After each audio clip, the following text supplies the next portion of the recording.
வணக்கம் நண்பர்களே. அம்மாவின் கட்டைப்பை என்ற எனது கவிதை தொகுப்பிலிருந்து உங்களுக்காக ஒரு கவிதை.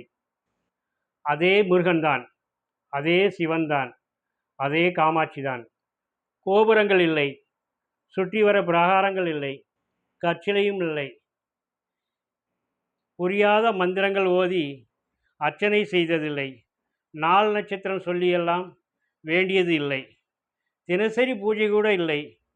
இருந்தும் எங்கள் பக்தியை ஒருபோதும் குறை சொன்னதில்லை.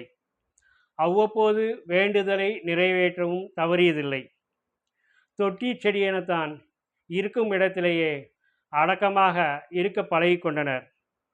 வீட்டு பூஜையறையில் சிறிதும் பெரிதுமாய் காலண்டர் அட்டையிலுமாய் 10-15 கடவுளர்கள். நம்ம வீட்டு பூஜை அறையில் இருக்க கடவுள்லாம் அந்த மாதிரி தானே, நமக்கேற்ற மாதிரி நம்ம வைக்கிற கடவுள் தான். சின்னதாக இருப்பார், பெருசாக இருப்பார், காலண்டர் அட்டையில் இருப்பார். ஒவ்வொரு வருஷமும் காலண்டர் அட்டை கூட மாறும். பழைய காலண்டர் அட்டையும் இருக்கும். நம்ம எப்போயோ ஒரு நேரம் பூஜை பண்ணுவோம், பூ வைப்போம். பெருசாக வந்துட்டு இந்த மாதிரி அர்ச்சனை பண்ணுறது கிடையாது, புரியாத மந்திரங்கள்லாம் சொல்கிறது கிடையாது. இருந்தாலும் அந்த கடவுளும் வந்து நம்ம கடவுளையும் நம்ம நம்புகிறோம். அந்த கடவுளும் ஏதோ நமக்கு நல்லது செய்கிறோங்கிற அந்த நம்பிக்கையும் நம்மகிட்ட இருக்கு இல்லையா? இந்த நம்பிக்கை தாங்க ஒரு கடவுள் நம்பிக்கைங்கிறது. நீங்கள் வந்து இதை வச்சுட்டு பெரிய அளவில் வந்துட்டு ஒரு பிஸ்னஸாவோ அரசியலாவோ கொண்டு போகும்போது தான் வந்துட்டு நம் மக்களிடையே பிளவுகள்லாம் ஏற்படுது.